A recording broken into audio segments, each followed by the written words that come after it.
I was the first woman ever hired by the Bureau of Land Management. I can't say BLM anymore because that has a different meaning, but the Bureau of Land Management is one of the largest land management agencies in the United States.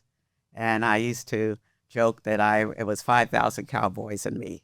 So it was a lot of, it was fun. My dad had grown up in a ranch, so I had sort of even though I was born in Brooklyn and raised in Queens with a father who had grown up on a ranch, we did things like fishing and a lot of outdoor stuff that people may not think of when they think about New York City.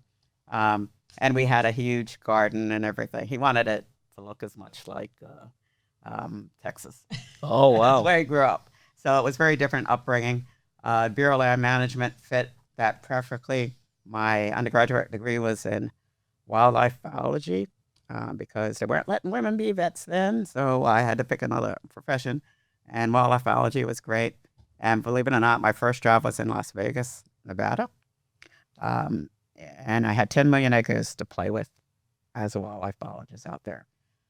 I had a great career. As you can imagine, I was the first everything. If I was the first woman, I was the first woman and everything else after that, and worked my way up. And I've lived all over the country. I've worked in 6 different states and worked my way up to being the deputy director of the entire agency during the Clinton administration.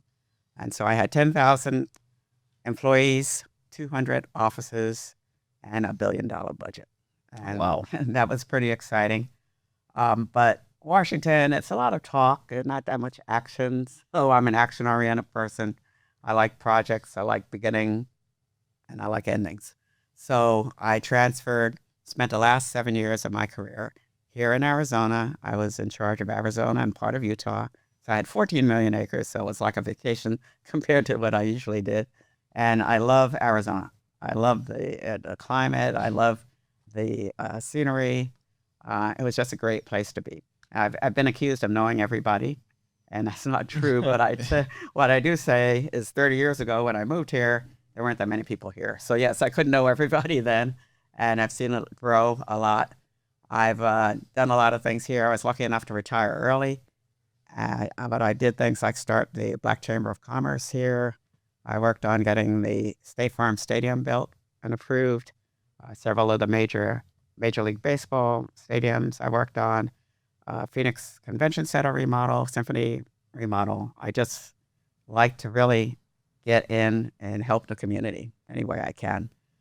I had my own company, Denise Consultants, when I retired early from the government, and that was public relations, and that was the company involved with all of these things. But in 2019, I thought if I could accomplish this much by myself, why don't, as Ed said, you need to find your own little universe. So why don't I find other people that feel the same way, that are have a certain talent for certain interests, can help the community as well as have business. I love business. So I'm pretty unique in that I have a background and I've taught. So I have a background in academia. I've run nonprofits. I've run my own business, so it's sort of unique. And so I try to attract those type of people who have a very varied interest. And I'm excited that the people that you see here today, it's just a sample of our group. But we've really been turned on in 2020 when NCAA changed its rules and said that the student athletes can be paid, which I've always agreed with. But they didn't put out any policies at the time, so it didn't quite go as smoothly as it should have, could have, would have. So, but I thought what we could do as part of the remedy is work directly with the students. So that's what we're doing. And what our goal is to create 1,000 new businesses with student athletes and their families. So that's why we're here.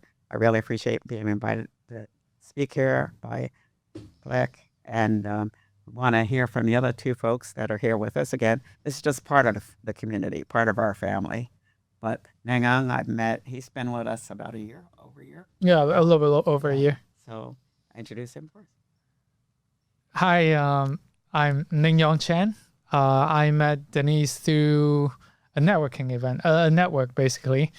And as soon as she introduced me, like, oh, I have this nonprofit organization called NILO.